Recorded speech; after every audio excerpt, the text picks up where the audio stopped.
बिस्मिल्लाहिर्रहमानिर्रहीम। अस्सलाम वालेकुम पाकिस्तान। नाजरीन, आप देख रहे हैं आवाज़ बहावलपुर न्यूज़ चैनल और मैं हूं आपका मेज़बान अहमद महमूद। नाजरीन, जैसा कि आप सब जानते हैं कि हम आप लोगों के लिए आज की शख्सियत प्रोग्राम लेकर आया करते हैं।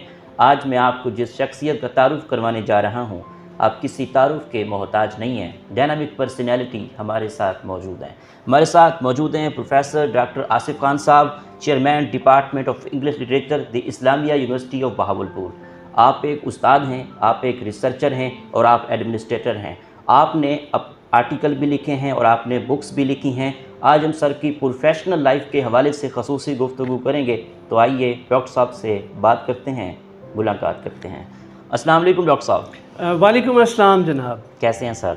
अल्लाह का शुक्र है, मैं बिल्कुल ठीक हूँ। बहुत शुक्रिया सर कीमती टाइम देने का। मेरे लिए एजाज़ की बात है। जनाब, आपने अपनी इब्तदाई तालीम कहाँ से हासिल की? आपका तालीमी सफ़र कैसा रहा? जी, मुख्तसरन अर्ज़ करूँगा कि मैंने अपनी तकरीबन ज़्यादातर तालीम बहावलपुर से ही हासिल की। ठीक सर। और मैं एससी कॉलेज का स्टूडेंट भी रहा। जी सर। और उसके बाद मैंने इस्लामी यूनिवर्सिटी बहावलपुर से एमए इंग्लिश किया और उसके बाद फिर मैंने पीएचडी भी इस्लामी यूनिवर्सिटी बहावलपुर से की। माशाअल्लाह। मैंने जी 1999 में पब्लिक सर्विस कमीशन का इम्तिहान पास किया माशाअल्लाह। और मेरी अपॉइंटमेंट कॉलेज में बतौर लेक्चरर हूँ। माशाअल्लाह माशाअल्लाह। अच्छा डॉक्टर साहब, आपने इस्लामिया यूनिवर्सिटी ऑफ बहावलपुर को कब ज्वाइन किया? जी, मैंने इस्लामी यूनिवर्सिटी बहावलपुर को 2001 में बतौर लेक्चरर ज्वाइन किया। तो उस वक्त मैंने अल्लाह की मेहरबानी से जो सिलेक्शन बोर्ड था वो टॉप किया और मैं कॉलेज साइड को छोड़कर, गवर्नमेंट कॉलेज की सर्विस छोड़कर जी मैं इस्लामी यूनिवर्सिटी की सर्विस मैंने ज्वाइन की। माशाल्लाह। आप लेक्चरर थे, वो छोड़कर फिर आपने यूनिवर्सिटी को ज्वाइन किया? जी बिल्कुल ऐसा। That's great. अच्छा जनाब, आपका पीएचडी का थीसिस किस हवाले से था? जी बिल्कुल, मैंने पीएचडी इस्लामी यूनिवर्सिटी बहावलपुर से ही किया जी। और बल्कि इस्लामी यूनिवर्सिटी बहावलपुर में पीएचडी के प्रोग्राम के जो शुरू के बैचेस थे, मुझे ये एजाज़ हासिल है कि मैंने शुरू के बैचेस में यहाँ से पीएचडी किया। और मेरा पीएचडी का मौजू भी कुछ आपके लिए दिलचस्पी का बाइस होगा। जी डॉक्टर साहब। इसलिए कि मैंने उर्दू के एक मशहूर शायर मिर्ज़ा गालिब का तकाबली जायज़ा लिया है एक मशहूर इंग्लिश पोएट जॉन डन के साथ। तो इन दोनों की शायरी का तकाबली जायज़ा मैंने लिया है। ये मेरे पीएचडी का मौजू है। माशाल्लाह माशाल्लाह। डॉक्टर साहब, आपके कितना रिसर्च आर्टिकल पब्लिश हो चुके हैं? जी, मेरे अब तक 30 से ज़ायद रिसर्च पेपर्स मेरे पब्लिश हो चुके हैं और मुझे सन 2020 के लिए इस्लामी यूनिवर्सिटी की तरफ से prominent researcher of the faculty का एजाज़ भी मुझे मिला। मेरी खुशकिस्मती है। मैं समझता हूँ कि हमारी यूनिवर्सिटी में, हमारी फैकल्टी में बहुत काबिल हमारे साथी हैं। तो ये एजाज़ मेरे हिस्से में आया और इसके अलावा कॉन्फ्रेंसेस में भी शिरकत की है, ज़ाहिर है। बिल्कुल। तो जी, वो भी इसके साथ माशाल्लाह। डॉक्टर साहब, आप कितना नेशनल और इंटरनेशनल कॉन्फ्रेंस में शिरकत कर चुके हैं?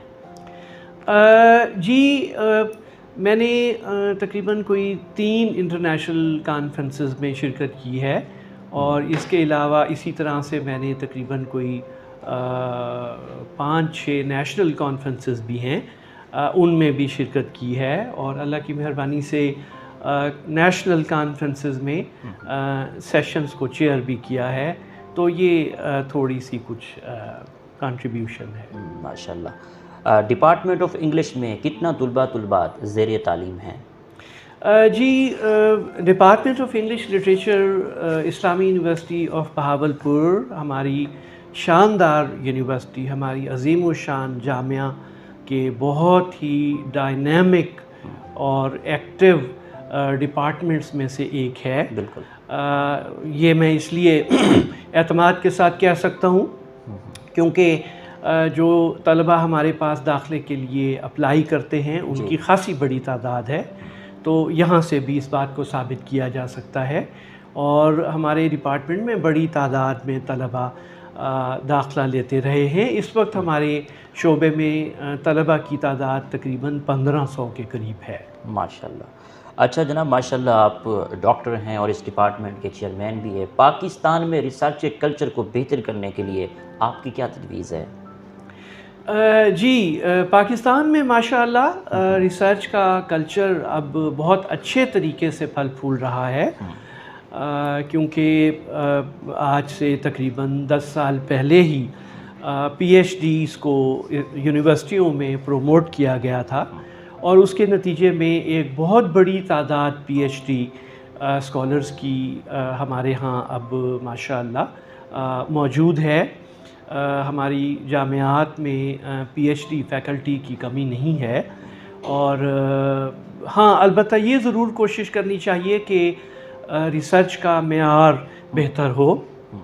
जहाँ तक क्वांटिटी की बात है, तादाद की बात है, तो उस हवाले से तो काफ़ी रिसर्च पाकिस्तान में हो रही है, लेकिन मेरा ख़्याल है कि रिसर्च के मेयार को मज़ीद बेहतर करने की ज़रूरत है और रिसर्च को हमें अपने माशरे की सूरत हाल के साथ ज़्यादा हम आहंग करने की ज़रूरत है और रिसर्च को प्रैक्टिकल बनाने की भी ज़रूरत है। जी डॉक्टर साहब, डिपार्टमेंट ऑफ इंग्लिश लिटरेचर में कितना फैकल्टी मेंबर्स हैं, कितना MPhil और कितना PhD हैं, इस बारे में बताइएगा। जी, हमारा शोबा department of English literature Islamia university के बड़े डिपार्टमेंट्स में से एक है।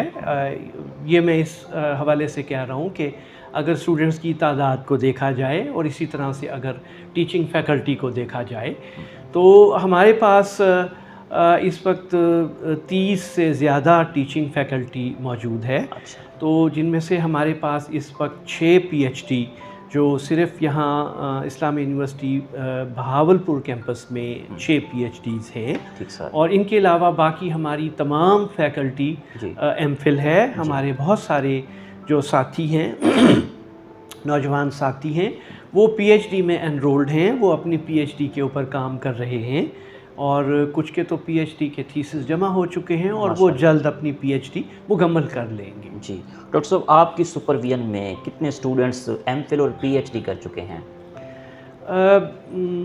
MPhil तो मेरा ख़्याल है कि बहुत बड़ी तादाद में स्टूडेंट्स मेरी निगरानी में MPhil अपना का थीसिस मुकम्मल कर चुके हैं। अच्छा। क्योंकि मैं तकरीबन गुज़िश्ता 10-12 सालों से मैं सुपरवाइज़ कर रहा हूँ, तो मेरा ख़्याल है कि कोई यकीनन 40-45 से ज़्यादा तलबा हैं जो MPhil का थीसिस मेरी निगरानी में मुकम्मल कर चुके हैं और PhD इस वक्त मेरी निगरानी में 5 लोग हैं जो इस वक्त मेरी निगरानी में काम कर रहे हैं और मेरी एक PhD की स्टूडेंट अपनी डिग्री मुकम्मल कर चुकी हैं। वो इस वक्त कॉलेज में एसोसिएट प्रोफेसर हैं। माशाल्लाह माशाल्लाह। डॉक्टर साहब, इस्लामिया यूनिवर्सिटी बहावलपुर में एडमिशन हो रहे हैं, आपका तुलबात के लिए क्या पैगाम है? जी बिल्कुल, बहुत अच्छा सवाल आपने ये किया क्योंकि आजकल दाखिलों का मौसम है जी और हमारे जो इंटरमीडिएट के तलबा हैं जी, जो हमारे माशाअल्लाह ज़हीन होनहार तलबा हैं जो कॉलेजों से अपनी इंटरमीडिएट मुकम्मल करके अब फ़ारिग़ तहसील हुए हैं, उनमें FA FSC के बच्चे भी हैं और इंटरमीडिएट के दूसरे बच्चे भी हैं। तो यकीनन ये इस वक्त बेहतरीन मौका है और बेहतरीन वक्त है कि वो अपनी यूनिवर्सिटी की तालीम का आगाज़ कर सकते हैं और इस्लामी यूनिवर्सिटी बहावलपुर जनूबी पंजाब की सबसे बड़ी यूनिवर्सिटी है। हमारे पास एक बहुत शानदार कैंपस मौजूद है और हमारे पास बहुत शानदार फैकल्टी मौजूद है इस्लामी यूनिवर्सिटी बहावलपुर में और हमारे पास PhD बहुत बड़ी तादाद में मौजूद हैं। हमारे शोबे में मेरे साथ ही प्रोफेसर डॉक्टर सुहेब अहमद सईद साहब भी पढ़ाते हैं। डॉक्टर बुशरा नाज साहिबा हैं जिन्होंने ऑस्ट्रेलिया से PhD की है, डॉक्टर सफ़िया सिद्दीकी साहिबा हैं और डॉक्टर नवीन जावेद साहिबा हैं और इसी तरह से डॉक्टर सादिया रहीम साहिबा भी हैं। तो हमारे पास बहुत शानदार फैकल्टी है, हमारे पास बहुत शानदार एक्सपीरियंस्ड हमारे पास टीचर्स मौजूद हैं, ये डेडिकेटेड टीचर्स मौजूद हैं और ये अपने शोबे से मोहब्बत करते हैं, तलबा से मोहब्बत करते हैं।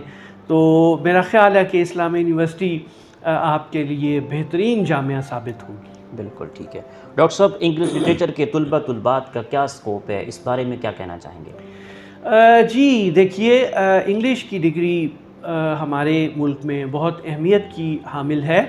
और देखिए, एक तो हमारे ज़ाहिर है कि हम जानते हैं कि एजुकेशन इंडस्ट्री मौजूद है। ज़ाहिर है कि बहुत बड़ी तादाद में तालीमी इदारे हैं, उनमें स्कूल भी हैं, उनमें कॉलेजेस भी हैं, और अब तो यूनिवर्सिटियाँ भी, जामियात भी पाकिस्तान में बहुत बड़ी तादाद में मौजूद हैं, प्राइवेट जामियात भी मौजूद हैं। तो एजुकेशन की पूरी इंडस्ट्री है जिसमें कि इंग्लिश का जो सब्जेक्ट है उसकी अहमियत है, उसकी ज़रूरत है। इसके अलावा इंग्लिश की डिग्री जो है वो कम्पेटिटिव एग्ज़ाम में इंतज़ामी शोबों के लिए जो इम्तिहान होता है उनमें बहुत मुआविन साबित होती है, और जो इंग्लिश के डिग्री होल्डर्स हैं उनके काफ़ी चांसेस होते हैं कि वो मुकाबले का इम्तिहान पास करके और पाकिस्तान की जो बेहतरीन इदारे हैं उनमें जो आला तरीन जो जॉब्स हैं और जो पोजीशंस हैं उनके लिए अपने आप को क्वालिफाई कर सकें। जी डॉक्टर साहब, CSS में इंग्लिश की तैयारी किस तरह करनी चाहिए? ये आपने बहुत अहम सवाल किया है, और बहुत से जो ग्रेजुएट्स हैं वो ज़ाहिर है कि CSS करना चाहते हैं जी। और ज़रूर करना भी चाहिए उन्हें। देखिए, अच्छी अंग्रेज़ी ज़बान सीखने के लिए थोड़ा सा एक ज़हनी माहौल में रहना ज़रूरी है। यकीनन अंग्रेज़ी ज़बान के बुनियादी उसूलों से वाक़फ़ियत बहुत ज़रूरी है, क्योंकि ज़ाहिर है कि जब तक आप अंग्रेज़ी ज़बान की वर्किंग से वाकिफ़ नहीं हैं कि अंग्रेज़ी ज़बान काम कैसे करती है, तो उस वक्त तक आप बहुत अच्छी कमांड अंग्रेज़ी ज़बान पर हासिल नहीं कर सकते।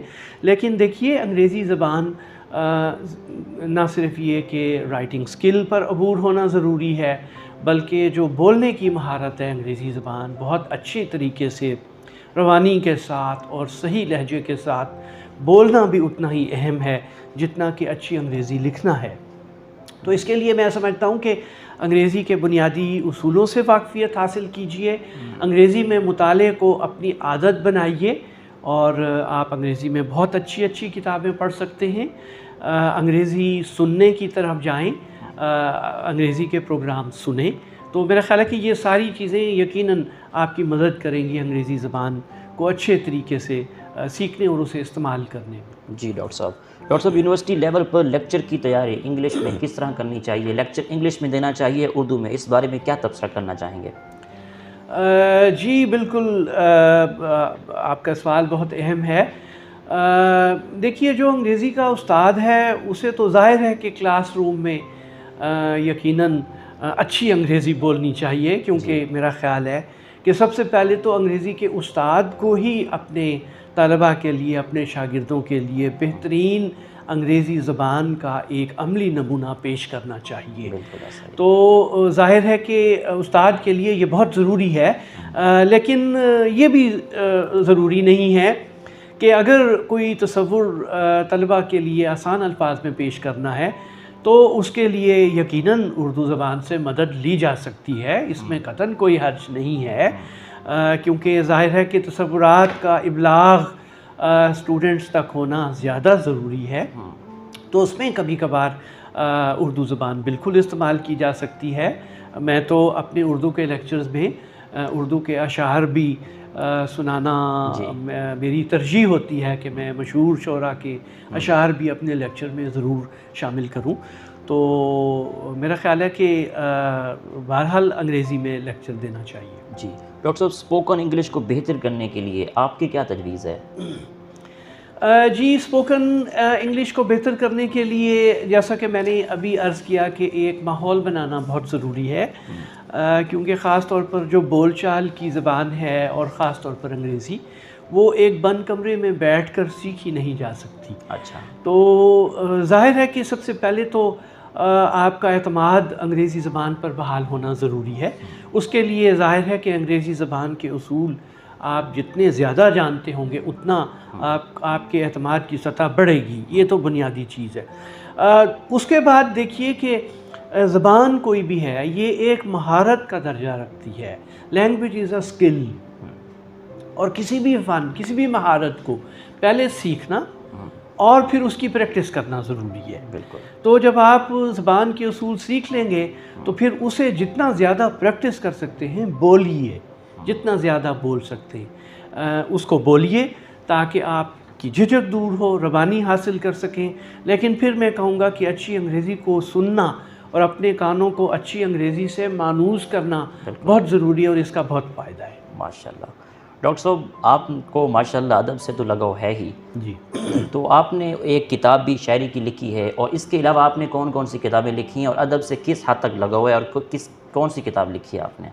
जी, बिल्कुल आपने ठीक कहा। ज़ाहिर है कि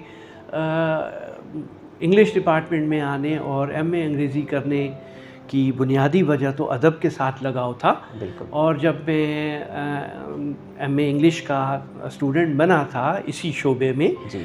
तो उस वक्त पहली ख्वाहिश तो ये थी कि एमए अंग्रेज़ी के ज़रिए से दुनिया का बेहतरीन अदब पढ़ने का मौका मिलेगा। और ज़ाहिर है कि एमए इंग्लिश की डिग्री की एक अहमियत भी है हमारे मुल्क में, हमारे माशरे में। तो बुनियादी जो एक सबब था एमए इंग्लिश करने का वो अदब से लगाव था। ठीक है। फिर खुशकिस्मती से उर्दू अदब के साथ लगाव शुरू से रहा है। अच्छा। मैं बहावलपुर की बहुत सारी अदबी मजालिस का बाकायदा रुकन रहा हूँ। अच्छा, माशाल्लाह। तकरीबन 1990 की दहाई में और उसके बाद भी अच्छा। मैं बहुत बाकायदगी के साथ अदबी मजालिस में चोलिस्तान अदबी फ़ोरम या उर्दू मरकज़ for example, catharsis forum, Shaoor forum, तो इन तमाम जो अदबी ये मजालिस हैं मैं इनमें बहुत बाकायदगी से जाता रहा हूँ। अच्छा। और जो बहावलपुर के की तख्लीकी शख्सियात हैं, शुरा हैं, राइटर्स हैं, मुसन्निफ़ीन हैं, उनसे एक अच्छा दोस्ताना ताल्लुक़ है। तो मेरी उर्दू शायरी का पहला मजमुआ मुट्ठी भर खाक के मुट्ठी भर ख्वाब के उन्वान से 2014 में शाये हुआ था। अच्छा। और उसके बाद फिर मैंने अपनी अंग्रेज़ी नज़मों का मजमुआ भी शाये किया है, एन ऑरा ऑफ ऑटम के नाम से। ये 2020 में कोरोना के दिनों में ये शाये हुआ था। और इसके अलावा एक किताब मैंने एडिट की है। जी सर। जो कि हमारे एक बुज़ुर्ग राइटर हैं प्रोफेसर डॉक्टर सैयद कासिम जलाल साहब। अच्छा। हमारे शहर की एक मशहूर सीनियर मोतबर अदबी शख्सियत हैं, राइटर हैं। तो उन पर अंग्रेज़ी में लिखे हुए मज़ामीन हैं जो मैंने एक किताबी शक्ल में जमा करके शाये किए हैं। अच्छा। और उसका एक तफसीली तारुफ़ भी लिखा है। ये 3 मेरी किताबें हैं जो अब तक शाये हुई हैं। माशाल्लाह। इस वक्त मेरे पास किताब है मुट्ठी भर ख्वाब, और आपने नींद के हवाले से शायरी इसमें की है कि जब नींद नहीं आती तब रात बसर करना, जलते हुए सहरा में चलते ही चले जाना। तो मैं चाहूँगा कि इसमें से अगर आपको 1-2 अशार हमारे नाज़रीन को आप सुना देते तो। जी ज़रूर, आपकी मोहब्बत है, मैं ज़रूर सुना देता हूँ।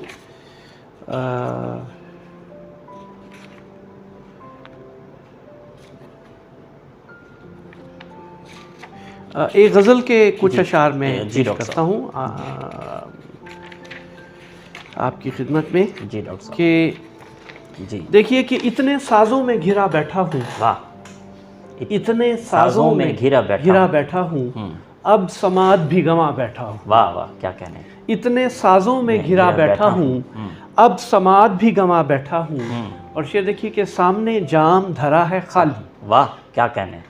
सामने जाम धरा है खाली, और मैं हूँ के भरा बैठा, और मैं हूँ के भरा बैठा हूँ। क्या कहने। सामने जाम धरा है खाली, और मैं हूँ के भरा बैठा हूँ। और ढूंढने किसको चला था घर से, अब यही बात भुला बैठा हूँ। वाह वाह वाह, क्या और बात है। ये शेर देखिए कि दिन का मलबूस तो सद चाक मिला। वाह वाह।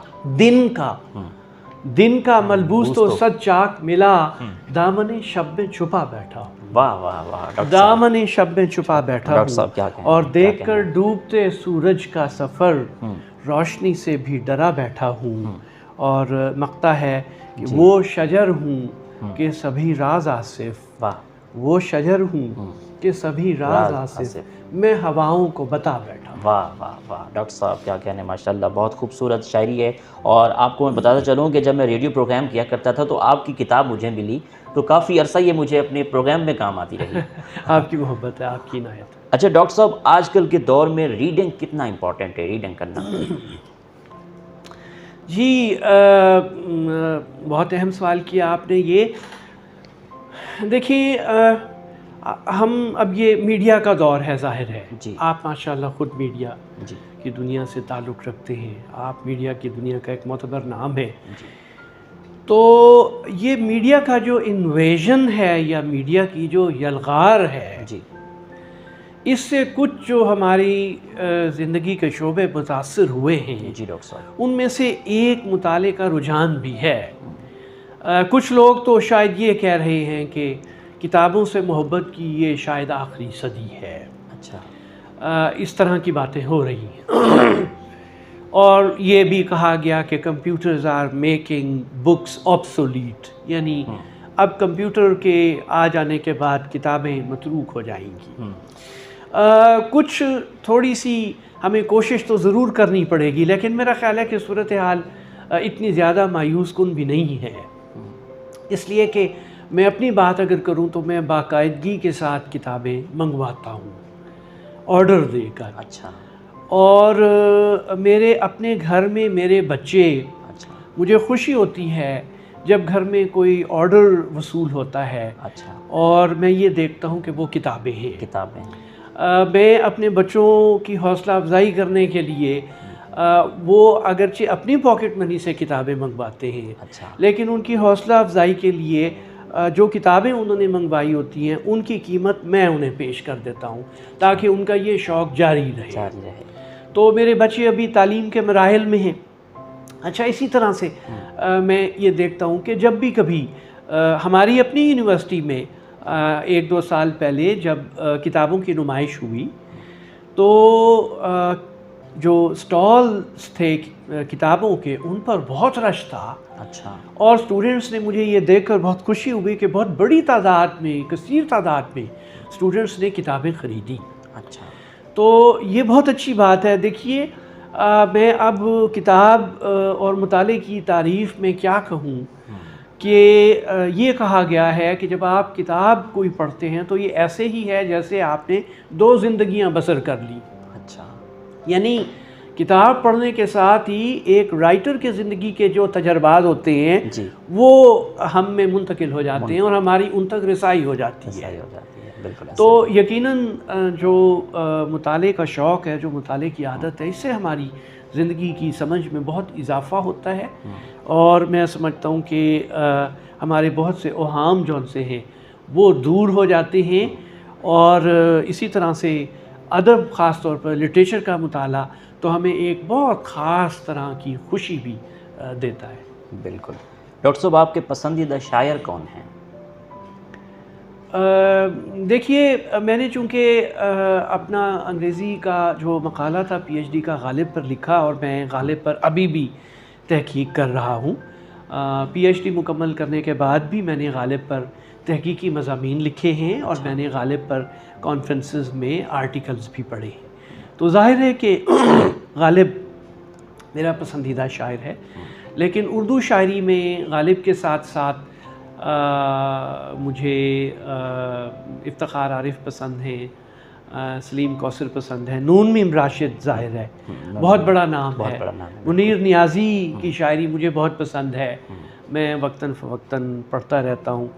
तो अभी हमारे जो हम असर शोरा है उनमें सलीम कौसर की शायरी मुझे बहुत पसंद है, मैं उन्हें पढ़ता रहता हूँ। तो बाकी अंग्रेज़ी में तो ज़ाहिर है कि शोरा हैं ही वो मुझे पसंद है। बिल्कुल। आपकी पसंदीदा किताब कौन सी है? देखिए ये बहुत मुश्किल है क्योंकि मुख्तलिफ़ औक़ात में मुख्तलिफ़ किताबें होती हैं जो कि पसंदीदा होती हैं। दीवाने गालिब मेरी पसंदीदा किताब है। मैं हमेशा पढ़ता हूँ, ज़रूर पढ़ता हूँ, बार बार पढ़ता हूँ और नए ज़ावियों से उसको देखने के लिए मैं पढ़ता हूँ। लेकिन इसके अलावा मुझे फ्रांस काफ्का बहुत पसंद है, काफ्का के नावल मुझे बहुत पसंद हैं।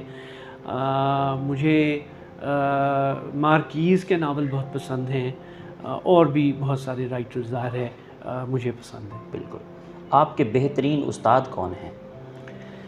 मेरे असातिज़ा बहुत शानदार लोग रहे हैं। मेरी खुशकिस्मती है, और ज़ाहिर है कि मैं आज जो कुछ भी हूँ मैं अपने असातिज़ा की वजह से हूँ। जब मैं कॉलेज में पढ़ता था तो एससी कॉलेज में अंग्रेज़ी के एक उस्ताद थे, सुल्तान साहब। अच्छा। वो मेरे पसंदीदा उस्ताद थे, बहुत शानदार उस्ताद थे वो। यकीनन कॉलेज में, स्कूल में बहुत से असातिज़ा थे जिनका मैं मरहून मिन्नत हूँ। जब मैं इस्लामी यूनिवर्सिटी का तालिब इल्म बना जी। तो उस वक्त हमारे बहुत सारे असातिज़ा थे, जिनमें प्रोफेसर डॉक्टर मैमूना गनी साहिबा, जो कि मेरी पीएचडी की सुपरवाइज़र भी थी। अच्छा। मैडम शनास सलाहुद्दीन साहिबा थी, और सबसे बढ़कर प्रोफेसर डॉक्टर ज़ाहिर जंग खटक साहब, अच्छा। जो उस वक्त शोबा अंग्रेज़ी के चेयरमैन भी थे और अच्छा। उस्ताद भी थे।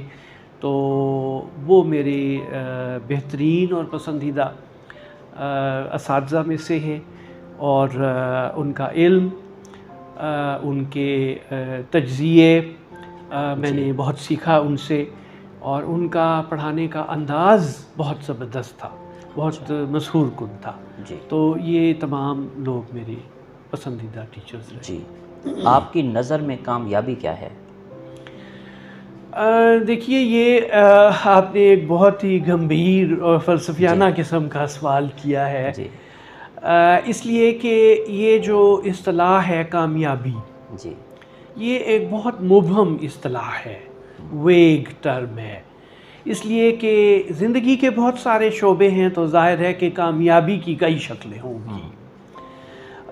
कामयाबी की किसी एक शक्ल या सूरत या तस्वर को सामने रख कर हम ये नहीं कह सकते कि कामयाबी ये है, इसे कामयाबी कहते हैं, क्योंकि ज़ाहिर है कि इंसानी शख्सियत के बहुत से पहलू हैं। तो ज़ाहिर है कि कामयाबी की कई सूरतें, कई शक्लें हो सकती हैं। दूसरी बात ये है कि मैं समझता हूँ कि ये कामयाबी की जो इस्तिलाह है, ये रिलेटिव टर्म है एक, अच्छा। और सब्जेक्टिव भी है। ये मैं इसलिए कह रहा हूँ कि मुख्तलिफ़ लोगों के लिए कामयाबी का मफ़हूम मुख्तलिफ हो सकता है। यानी एक शख्स जिसे कामयाबी कहता है अपने लिए, हो सकता है मैं उसे कामयाबी तसव्वुर ना करूँ।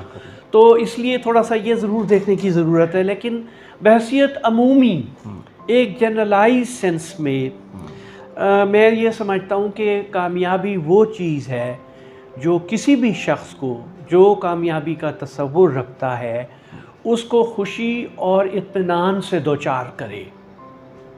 कोई भी चीज़ जो किसी आदमी को खुशी और इत्मीनान से दो चार करे और उसके अंदर एक सेंस ऑफ प्राइड पैदा करे। मसलन अगर कोई एक सादा क्लर्क है, मसलन उसने बहुत ईमानदारी के साथ और मेहनत के साथ उसने अपनी ड्यूटी के फ़राइज़ सर अंजाम दिए हैं, और वो इस बात पर फ़ख्र करता है और वो इस बात को अपने लिए काबिल इत्मीनान समझता है, तो मैं समझता हूँ कि इसमें कोई शक नहीं है, कोई दूसरी राय नहीं है कि वो कामयाब आदमी है। बिल्कुल ठीक है।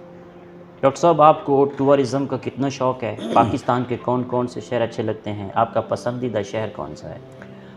मैं बहुत ज़्यादा सैर व सियाहत नहीं कर सका। अच्छा। पाकिस्तान में शुमाली इलाका जात में जाने का ज़रूर इत्तफ़ाक़ हुआ है। अच्छा। बारहा वहाँ पर मुझे जाने का इत्तफ़ाक़ हुआ है, दोस्तों के साथ, फैमिली के साथ। तो ज़ाहिर है कि शुमाली इलाका जात की ख़ूबसूरती हमें अपनी तरफ बुलाती है, उसकी कशिश है, और मेरा ख़्याल है कि वक्त निकाल कर ज़रूर जाना चाहिए, क्योंकि माहौल और लैंडस्केप की तब्दीली से मैं समझता हूँ कि हमारी शख्सियत पर बहुत अच्छे मस्बत असरात मुरतब होते हैं। इसके अलावा पाकिस्तान में बड़े शहर भी देखे हैं तकरीबन सारे ही, तो लेकिन मैं बहुत ज़्यादा, मुझे घूमने फिरने का मौका नहीं मिला। ज़्यादातर मैं बहावलपुर में ही रहा हूँ। जी ठीक। डॉक्टर साहब, आपको खानों में क्या क्या पसंद है? आपकी पसंदीदा डिश कौन सी है? जी, खानों में मैं ज़रा ज़्यादा कुछ सादा आप मुझे कह सकते हैं। अच्छा। और वैसे तो खुलूस से पेश किया गया कोई भी खाना जो है वो बहुत अच्छा होता है। मैं उसको बहुत एंजॉय करता हूँ, उसको पसंद करता हूँ। लेकिन मैं दाल माश मुझे बहुत ज़्यादा पसंद है। और इसके अलावा मुझे सब्जियां भी मुझे पसंद हैं। जी। कीमा और करेले मुझे अच्छे लगते हैं। बिल्कुल ठीक तो है। जी। यहाँ की चीज़ें, और जाहिर है कि बहावलपुर की जो मीठी सौगात है वो किसे पसंद नहीं। हाँ, बिल्कुल, बिल्कुल। आपका पसंदीदा रंग कौन-सा है? मुझे लगता है कि शायद मेरा पसंदीदा रंग नीला है। अच्छा, जी। नीला है। जी। ज़माना तालिब-इल्म में आप खेलों में हिस्सा लेते रहे हैं? बहुत पहले मैं खेलों में थोड़ा बहुत हिस्सा लेता रहा हूँ। मेरे भाई और मेरे कज़न क्रिकेट खेला करते थे, और हमारी अपनी एक क्रिकेट टीम थी दोस्तों की, मोहल्ले के लड़कों की। और उस ज़माने में हम स्टेडियम में सुबह जाया करते थे, एक्सरसाइज, वॉक और नेट प्रैक्टिस, टूर्नामेंट्स भी खेलते थे। जी। तो उस ज़माने में मैंने अपनी टीम के साथ थोड़ी बहुत क्रिकेट खेली, या इसके अलावा फिर घर में कभी कभार बैडमिंटन खेली। मैं वॉक अमूमन कोशिश करता हूँ कि बाकायदगी से कर लूँ। अच्छा। लेकिन कुछ स्पोर्ट्स मैंने बहुत बाकायदगी के साथ नहीं खेली है। मौसीकी से कितना लगाव है? पसंदीदा गुलकार कौन है? जी, मौसीकी से बिल्कुल लगाव है, और मौसीकी मैं वक्तन फ़वक्तन ज़रूर सुनता हूँ। मैं पिछली 3-4 दहाइयों से मग़रबी मौसीकी को बहुत शौक़ से सुनता रहा हूँ। एक ज़माने में मेरा शौक़ था, और मैं जब भी लाहौर जाता था तो वहाँ म्यूज़िक की जो बड़ी दुकानें होती थी, किन और कुछ दूसरे इस तरह से, तो मैं वहाँ से अपने लिए ख़ासी ऑडियो कैसेट्स लाहौर से मैं ख़रीद कर आता था। अच्छा। और फिर मेरा एक अपना शौक़ था घर में, तो मैं अपने पसंदीदा गानों की रिकॉर्डिंग की सिलेक्शन भी किया करता था। अच्छा। तो ये बाकायदा मेरा एक मशग़ला था। मैं ना सिर्फ सुनता था मौसीकी, बल्कि मैं अपने पसंदीदा गानों को यकजक भी किया करता था। तो बहुत अरसे तक वेस्टर्न में मौसीकी ज़्यादा सुनता रहा हूँ। उर्दू में गज़ल ज़्यादा पसंद है, गज़ल सुनता हूँ। अब भी मैं यूट्यूब पर गज़ल सुनता हूँ, बल्कि मुझे ये देखकर बहुत खुशी हुई, हैरत अंगेज़ खुशी हुई कि गज़ल का गायकी में रिवाइवल हो रहा है, बहुत शानदार रिवाइवल हो रहा है।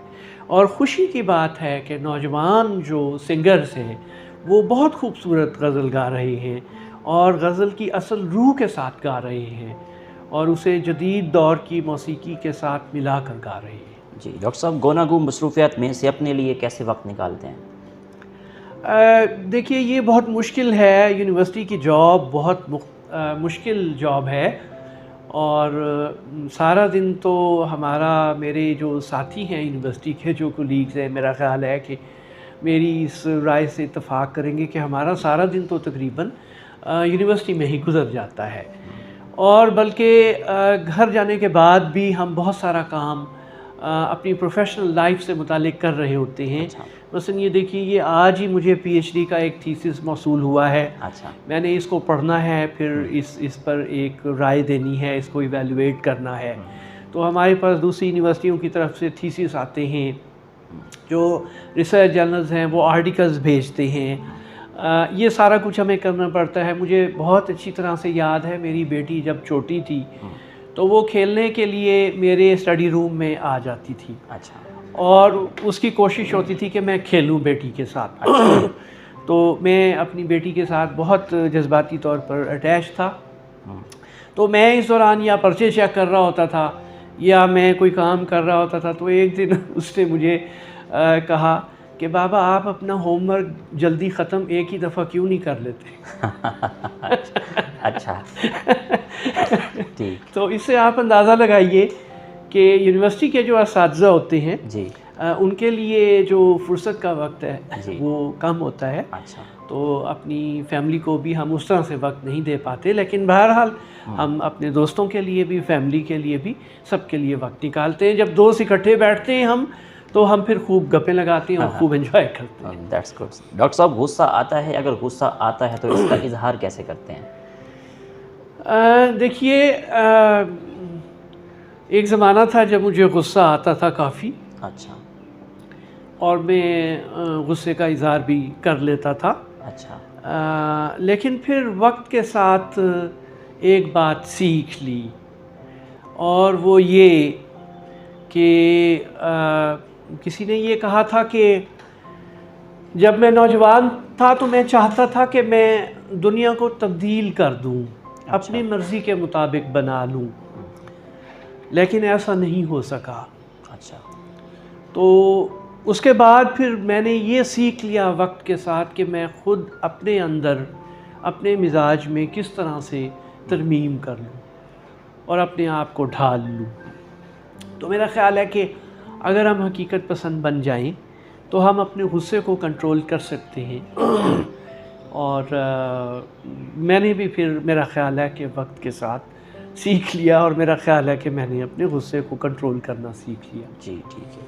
इन फ्यूचर इस डिपार्टमेंट को लेकर आपके क्या प्लान्स हैं?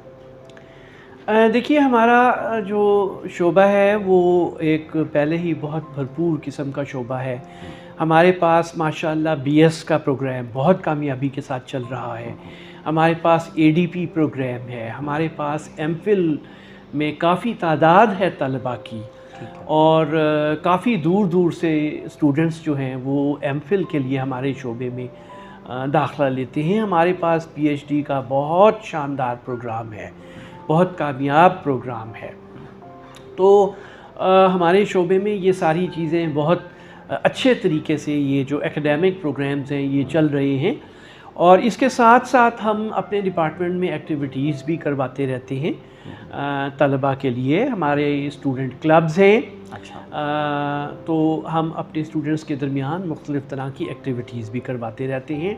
मैं ये यहाँ बताना ज़रूर पसंद करूँगा कि हमारे बीएस के 2 स्टूडेंट्स हैं, और अच्छी बात ये है कि इत्तेफाक से दोनों बच्चियाँ हैं, दे आर गर्ल्स। तो उन्होंने यूएस एक्सचेंज प्रोग्राम विन किया है। अच्छा। और वो एक सेमेस्टर के लिए यूएसए में पढ़ने के लिए जाएंगी। अच्छा, माशाअल्लाह। तो ये मैं समझता हूँ कि हमारे शोबे के टैलेंटेड स्टूडेंट्स के लिए एक बहुत मैं समझता हूँ कि ज़बरदस्त बात है। क्रेडिट टू देम, और उनको, उनके टैलेंट को सलाम है, और उसमें यकीनन कुछ थोड़ा सा हिस्सा शोबे का भी होगा। बिल्कुल। डॉक्टर साहब, आखिर में सुनने वालों को, देखने वालों को, तुलबात को, फैकल्टी मेंबर्स को, एज अ चेयरमैन आपका क्या पैगाम है? देखिए, मेरा पैगाम ये है कि इनफरादी ज़िंदगी में भी, कौमों की ज़िंदगी में भी, इदारों की ज़िंदगी में भी मुश्किलात आती रहती हैं, चैलेंजेस आते हैं। मैं समझता हूँ कि मुश्किलात और चैलेंजेस इंसानी ज़िंदगी का एक लाज़मी हिस्सा है, और इन चैलेंजेस का सामना करने में ही हम बतौर फ़र्द, बतौर कौम, बतौर इदारा उभर कर बेहतरीन तरीके से सामने आते हैं। और मैं समझता हूँ कि हम अपनी बेहतरीन सलाहियतों को इस सूरत में भी दरियाफ़्त कर सकते हैं, उन्हें सामने ला सकते हैं। तो मेरा ख़्याल है कि मुश्किलात से घबराना नहीं चाहिए, मायूस नहीं होना चाहिए। वो जैसा कि शायर ने कहा था कि लंबी है गम की शाम, मगर शाम ही तो है। हाँ, क्या बात। तो मेरा ख़्याल है कि हमारे पास बहुत सारी चीज़ें उम्मीद के लिए हैं, खुश होने के लिए हैं, इत्मीनान के लिए हैं। हमारे पास अच्छे लोग हैं, हमारे पास टैलेंट की, सलाहियत की कमी नहीं है, हमारे पास डेडिकेटेड लोगों की कमी नहीं है। तो मुझे यकीन है कि इंशाअल्लाह तमाम मुश्किलात पर हम काबू पा लेंगे। उम्मीद के दामन को हाथ से मत जाने दीजिए। डॉक्टर साहब, बहुत शुक्रिया। Nice talking to you. बहुत शुक्रिया। मैं आपका बहुत मशकूर हूँ। आवाज़ बहावलपुर का मैं बहुत मशकूर हूँ। आपकी टीम का मैं बहुत मशकूर हूँ। बहुत शुक्रिया, Thank you. आपने वक्त निकाला, आप तशरीफ़ लाए, तो आपसे गुफ्तगू करके बहुत अच्छा लगा। Sir thank you. Thank you so much. जी तो नाजरीन, आपने आज की शख्सियत प्रोग्राम सुना। एक नए प्रोग्राम में मुलाकात होगी, तब तक अल्लाह हाफिज़, अल्लाह निगहबान, पाकिस्तान जिंदाबाद।